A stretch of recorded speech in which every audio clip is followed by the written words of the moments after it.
सोच पाए। इन सब पार्टी का एक ही बात ये लोग कहते हैं कि ओवैसी हैदराबाद को छोड़कर बिहार और सीमांचल को क्यों आता है। आप सुनते होंगे कि बार बार यही कहते हैं कि उसको क्या जरूरत पड़ी यहाँ पे आने की, और हम पर इल्जाम लगाते हैं कभी वोट काटने का तो कभी बोलते बाहरी है। मगर हम आपको बताना चाहते हैं कि बिहार भारत का हिस्सा है और रहेगा इंशाअल्लाह। हैदराबाद भारत का हिस्सा है और रहेगा इंशाअल्लाह ताला। तो कोई माइका लाल इन सियासी पार्टियों का नेता ये नहीं कह सकता कि असदुद्दीन ओवैसी बिहार को क्यों आ रहा है या सीमांचल को क्यों आ रहा है। हम जब तक अल्लाह हमको जिंदा रखेगा हम सीमांचल को आते रहेंगे। कोई माइका लाल अगर हिम्मत है तो रोक के दिखाए हमको। और हम क्यों आते हैं आपको बताते हैं। 20 साल यहां पर सत्ता बिहार की जनता ने कांग्रेस को दी। 15 साल बिहार की जनता ने, सीमांचल की जनता ने लालू परिवार को मुख्यमंत्री बनाया। अब 20 साल से यहां पर नीतीश कुमार की सरकार है और इस 20 साल में नीतीश कुमार कभी नरेंद्र मोदी के साथ बैठकर चाय पिए तो कभी तेजस्वी को खाना खिलाया। अब आपको मैं बताना चाहता हूं कि इन्होंने बिहार का क्या हाल करके रख दिया। मैं हमारी माँ और बहनों को बताना चाहता हूं, एक बड़ी तादाद में यहां पर जमा है और मेरी माँ और बहनें मेरी इस बात से मुत्तफिक होंगी कि अगर कोई माँ अपने पेट में किसी बच्चे को पालती है, 9 महीने वो माँ कितने तकालीफ को बर्दाश्त करके उस औलाद को पैदा करती है। बिहार में क्या पोजीशन है और आप और हम जानते हैं कि जब एक माँ जो किसी बच्चे को पैदा करती है तो कितनी तकलीफें उठाती हैं। इसीलिए हमको भाई रुक जाइए, कुछ मत बोलिए, छोड़ दीजिए थोड़ी देर बोलिए। हम आपसे कह रहे थे कि जो माँ अपने किसी बच्चे को पैदा करती है तो हमारे आका मोहम्मद सल्लल्लाहु अलैहि वसल्लम ने इरशाद फरमाया कि उस माँ के लिए ये हज और उम्रा एक जिहाद की तरह है। और बिहार में पोजीशन ये है कि जब कोई माँ अपने बच्चे को पैदा करती है तो उसके पैदा होने के बाद वो बच्चा मर जाता है या बच्ची मर जाती है, जिसको अंग्रेजी में बोलते हैं इन्फेंट मोर्टेलिटी रेट, हिंदी में कहते हैं शिशु मृत्यु दर। आपको मालूम देश में 29 प्रदेशों में बिहार का नंबर कितना है? 27वां नंबर है। और आज आकर नरेंद्र मोदी ये कहते हैं कि हम बिहार में ये कर दिए, बिहार में वो कर दिए, हम बिहार के महिलाओं को पैसे देंगे, 25 लाख को हमने 7,000 दे दिए।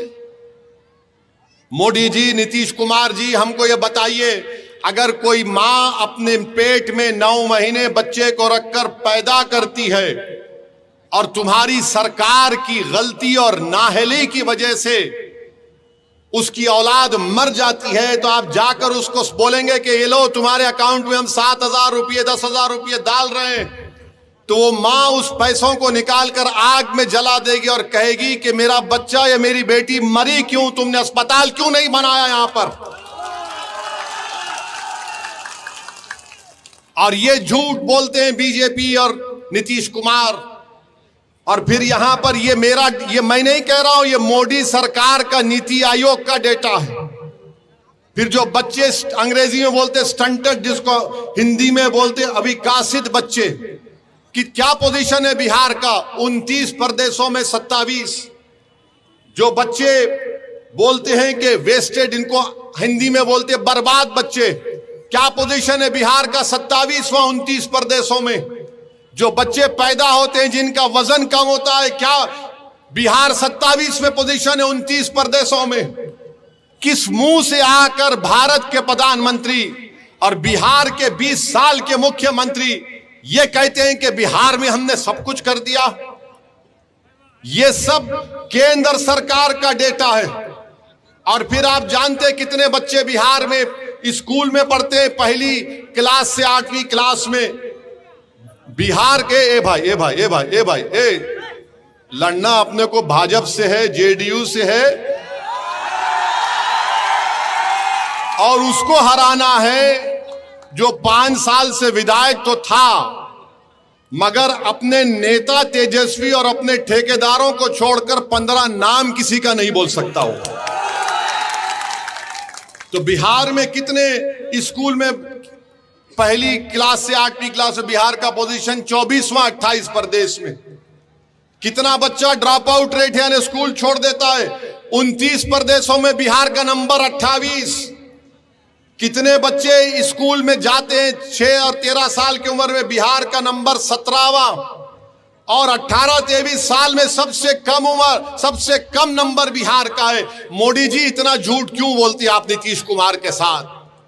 ये पोजीशन है बिहार का। और सिर्फ बिहार में 9% जनता के घर में नल जल पानी का पाइप है। ये खुद बिहार का केंद्र सरकार का डेटा बोलता है। बिहार में 28% बच्चे बिहार छोड़कर कभी पंजाब तो कभी दिल्ली तो कभी कहां चले जाते हैं, जिससे बिहार के 30 से 50% घर परेशान हो जाते हैं। ये हाल करके उन्होंने बिहार का रख दिया।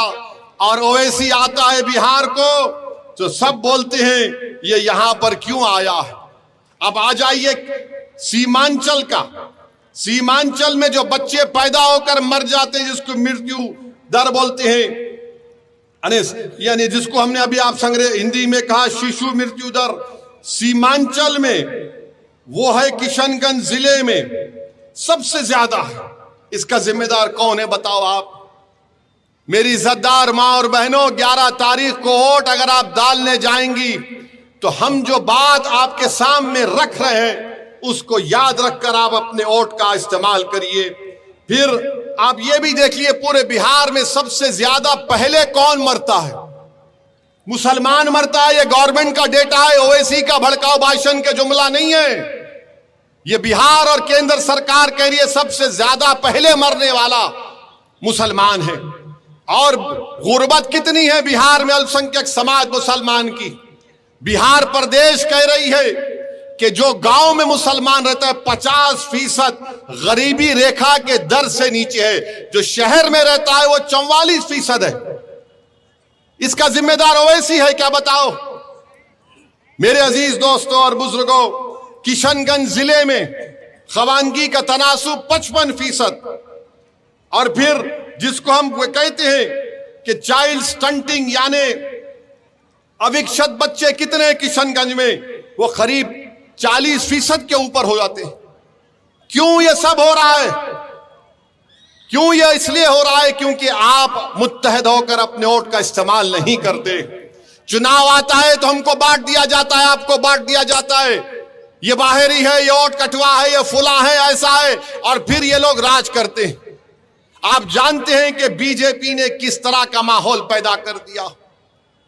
किशनगंज को सीमांचल की लड़ाई मजलिस लड़ रही है और बीजेपी बोलती है घुसपैठिया। यहां पर अमित शाह आकर बोलते, जनता में खड़े होकर बोलते जनसभा में, भाइयों बहनों घुसपैठियों को भगाना। वो बेचारी जनता, हाँ, अरे अगर घुसपैठी है तो 11 साल से प्रधानमंत्री के हसनैन साहब है या ओवैसी है? बताओ गृह मंत्री, कहां घुसपैठी है? सीमांचल को बदनाम किया जाता है, हमारे शेरशाहवादी भाइयों पर झूठा इल्जाम लगाया जाता है जिसकी मैं मजम्मत करता हूं। अगर घुसपैठी 65 लाख नाम इलेक्शन कमीशन ने निकाले सीमा पूरे बिहार से, तो मालूम हो 2 घुसपैठी निकले सीमांचल से। वो भी कौन थे? बोलो मोदी उनका नाम बोलो, बोलो अमित शाह उनका नाम क्या था?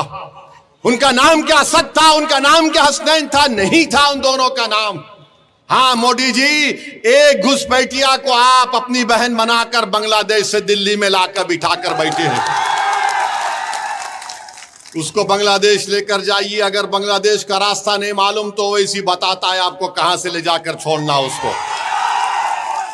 मेरे अजीज दोस्तों और बुजुर्गों, सीमांचल की लड़ाई हम लड़ रहे हैं और आपको बताना जरूरी समझता हूं कि पटना में मोदी ने, नीतीश कुमार ने क्या बनाया? एम्स बना दिया, आईआईटी बना दी, एनआईटी बनाया, एनआईएफटी बनाया, एनएलयू बनाया, पीएमसीएच बनाया, एनएमसीएच बनाया। और फिर गया में और राजगीर में IIM बना दिया, सेंट्रल यूनिवर्सिटी बना दी, नालंदा यूनिवर्सिटी बना दी, बिहार पुलिस एकेडमी बना दी, एक खेलने का कॉम्प्लेक्स बनाया 750 करोड़ का। अरे क्या सीमांचल चांद पर है या बिहार में है, बताओ हमको। सीमांचल पटना से 300 किलोमीटर के फासले पर है। मोदी को बिहार की जनता ने 3 मर्तबा प्रधानमंत्री बनाया। बिहार की जनता ने लालू परिवार को 15 साल सत्ता में रखकर मुख्यमंत्री बनाया। बिहार की जनता ने नीतीश कुमार को 20 साल मुख्यमंत्री बनाया। तो बिहार की जनता को और सीमांचल की जनता को हम बता रहे हैं कि मोदी को आपने 3 मर्तबा प्रधानमंत्री बनाया, मगर मोदी का दिल अहमदाबाद में अटका हुआ है। लालू परिवार को आपने 15 साल मुख्यमंत्री बनाया, उनका दिल अपने सिर्फ एक ही बेटे के ऊपर अटका हुआ है। नीतीश कुमार को 20 साल मुख्यमंत्री बनाया, मगर नीतीश कुमार का दिल राजगीर में फंसा हुआ है। सीमांचल का क्या होगा फिर? सीमांचल का कैसे हम काम करेंगे? मेरे भाई, हम आपसे बता रहे हैं, अगर आप यहां से 11 तारीख को हसनैन साहब को अपना विधायक बनाएंगे, ओवैसी आपसे वादा करके जा रहा है, इंशाअल्लाह ताला ठाकुरगंज ब्लॉक के रसिया पंचायत के भाद गांव में जाने वाली सड़क को आजादी से नहीं बनाया गया। हसनैन साहब, आपको रोड बनाना पड़ेगा। आपको चक्का जाम अगर करना पड़े, चक्का जाम करेंगे। अगर आप बोलेंगे आ जाओ असदुद्दीन ओवैसी हैदराबाद से, मैं भी निकल कर आकर बैठ जाएंगे।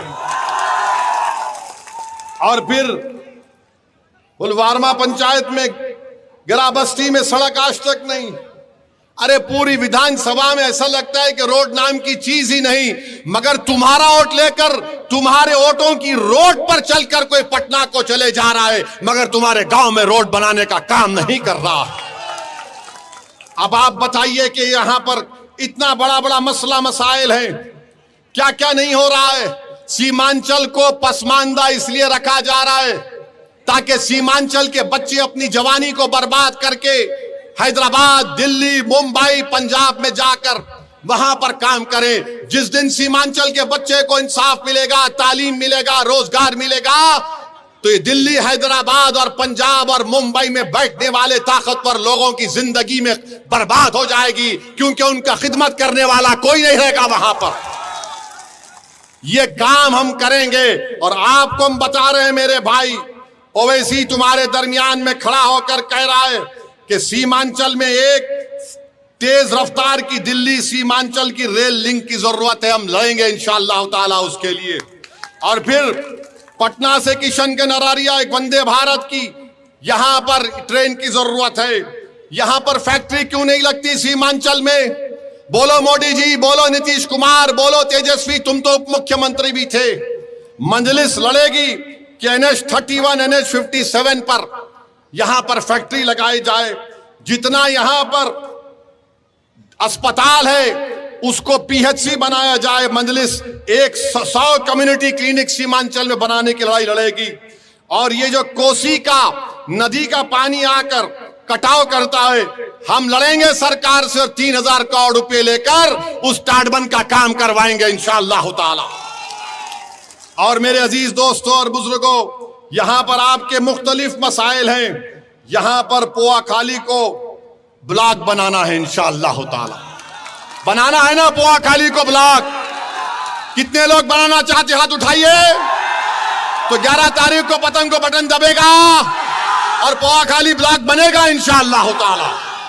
फिर यहां पर आप जानते हैं कि पोआखाली में अस्पताल है, उसको PHC बनाना है। नदी कटाव टाटबंद का काम है। और फिर आप ये भी जानते हैं कि यहां पर डेरामरी में, पोआखाली में, जियापोखर में, कड्डूबिटा में रोड को बनाना है। ये सब काम इंशाअल्लाह ताला ये आपकी जिम्मेदारी है।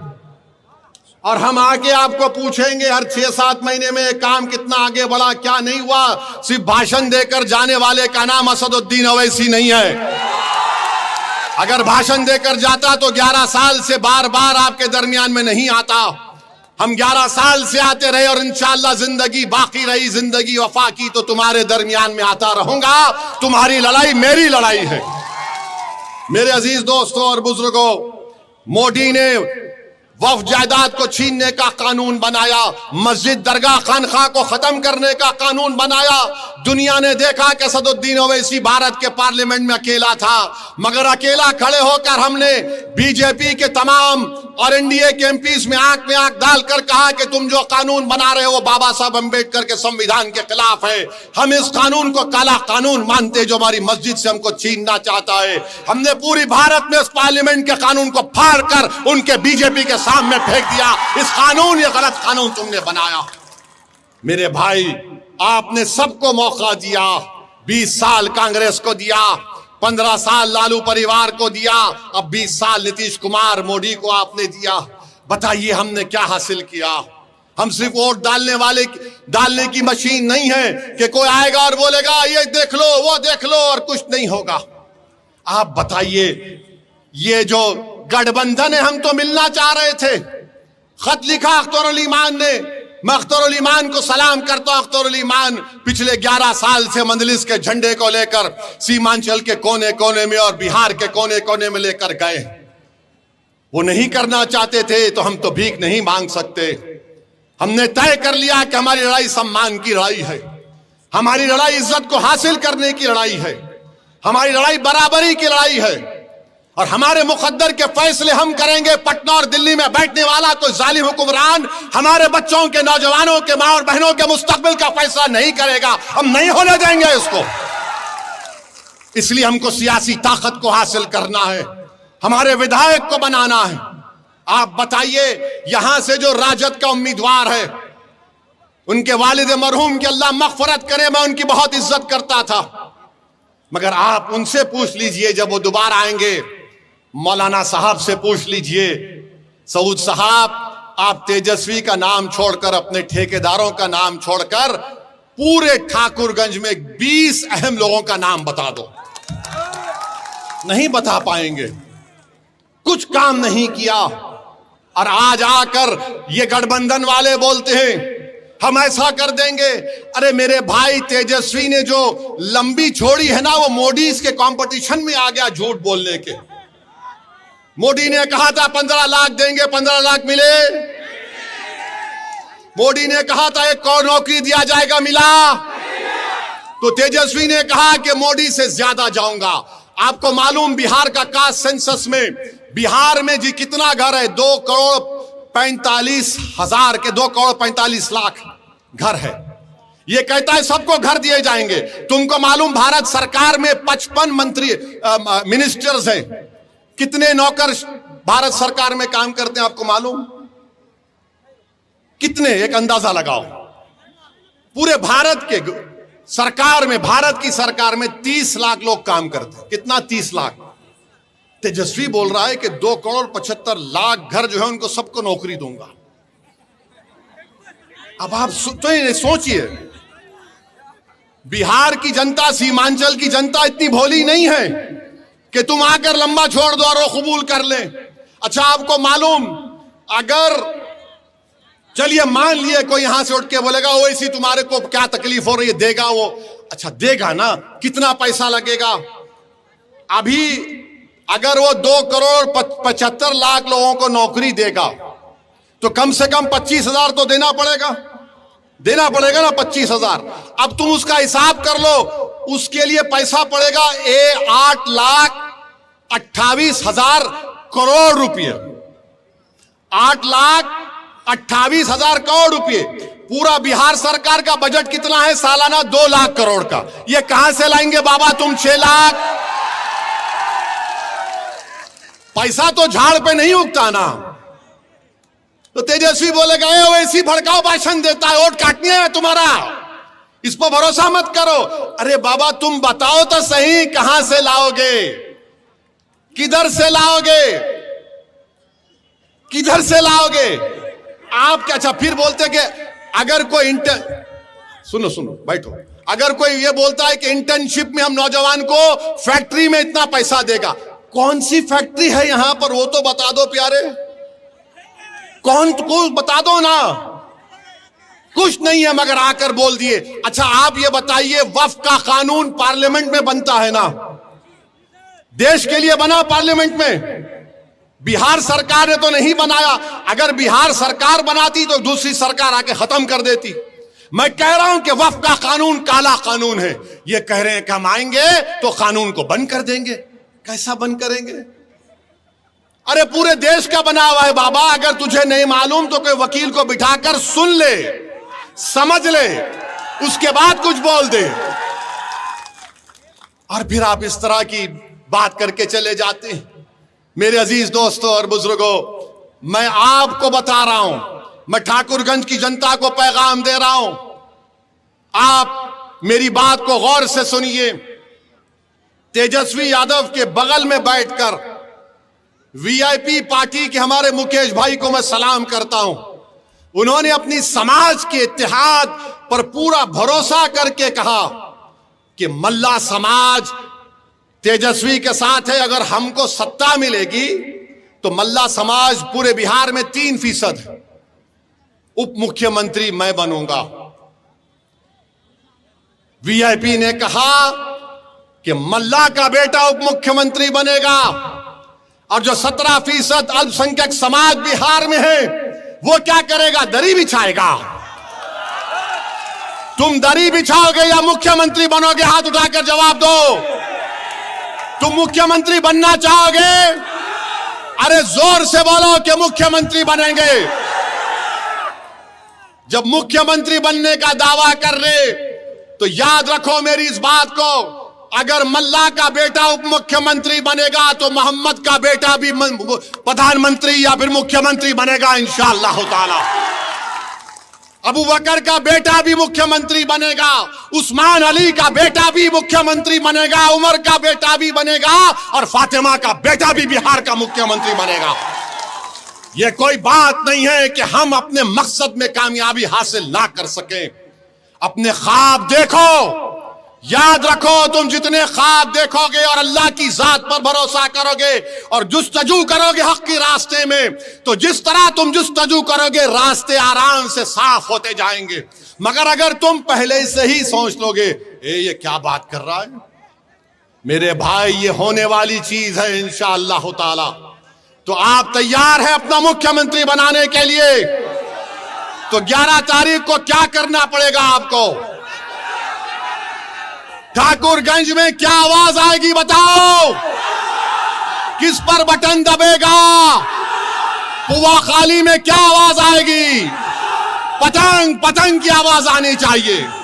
तो इंशाअल्लाह ताला इस उम्मीद पर जा रहा हूं कि आप लोग अपने इत्तेहाद की ताकत और कुव्वत पर इंशाअल्लाह यहां से मजलिस के उम्मीदवार को एमएलए बनाएंगे, ताकि ठाकुरगंज में सही मानों में ये तरक्याती और विकास का काम हो सके। आपका बहुत बहुत शुक्रिया। अस्सलाम वालेकुम व रहमतुल्लाहि व बरकातहू।